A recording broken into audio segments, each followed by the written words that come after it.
নারীদের বিষয়ে কি হচ্ছে এটা একটু আমাদের বলেন। আমরা তো জানি যে নারীদের 100 আসনের নিম্নকক্ষে সংরক্ষিত নারী আসন 100টি করার ব্যাপারে বিএনপি একমত হয়েছে, কিন্তু প্রস্তাবনাটা সেরকম না এবং জামাত তো একেবারেই আরও আগের চেয়েও কম আসনের কথা বলছে। না দেখুন, এখানে আমি পার্টিকুলারলি জামাত কি বলেছে সে জায়গায় না গিয়ে যদি বলি, এখানে দুটো কমিশন থেকে, সংবিধান সংস্কার কমিশন এবং নির্বাচন ব্যবস্থা সংস্কার কমিশন, এই দুই কমিশন থেকেই একটা অভিন্ন সুপারিশ এসছে যে নারী আসন 100 করা এবং যে পদ্ধতিতেই হোক তারা সরাসরি নির্বাচিত হবেন। এতদিন যে পদ্ধতিতে হয়েছে যে সংসদে যাদের যত আসন সে অনুযায়ী তারা আসন, নারী আসন ভাগ করে নেবে। তো দুই কমিশনের রিপোর্টেই সুপারিশ করা হয়েছে যে আসন সংখ্যা 50 নয় 100 হবে এবং এই 100 আসনের নারী এমপিরা সরাসরি নির্বাচিত হবেন। এখন কিভাবে সরাসরি নির্বাচিত হবেন এই ব্যাপারে আবার দুই কমিশন দুই পদ্ধতির কথা বলেছে। সংবিধান সংস্কার কমিশন বলেছে যে দেশের যে 300 আসন, এই 300 আসনকে আবার 100 আসনে ভাগ করা হবে, করে ওই 100 আসন থেকে 100 জন নির্বাচন করে আসবেন।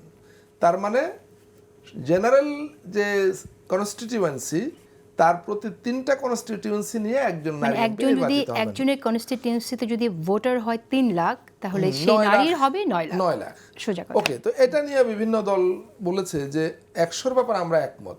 আমি আপনাকে বলি, একটি বা দুটি ছাড়া সকল রাজনৈতিক দল 100 আসনের ব্যাপারে একমত হয়েছে যে হ্যাঁ, এটা আসন 100 করা যায় এবং সরাসরি নির্বাচন হতে পারে।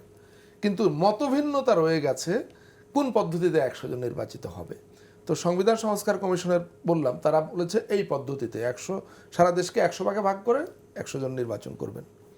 নির্বাচন ব্যবস্থা সংস্কার কমিশন বলেছে না, সারা দেশকে 400 ভাগে ভাগ করা হবে। সারা দেশকে 400 ভাগে ভাগ করে সেই 400 আসনের মধ্য থেকে 300 আসন সবার জন্য উন্মুক্ত, নারী পুরুষ সবার জন্য উন্মুক্ত, সেখানে যে কেউ প্রার্থী হতে পারবে।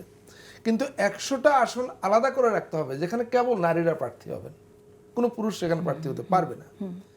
এবং ধরেন সামনের নির্বাচনে 100টা আসন, এবং সেটাও আমি শুনেছি লটারির মাধ্যমে সিলেক্ট হবে, যে কোন আসনগুলো আলাদা করা হবে। লটারির মাধ্যমে হতে পারে বা নির্বাচন কমিশন যেভাবে চাইবে সেভাবে হতে পারে।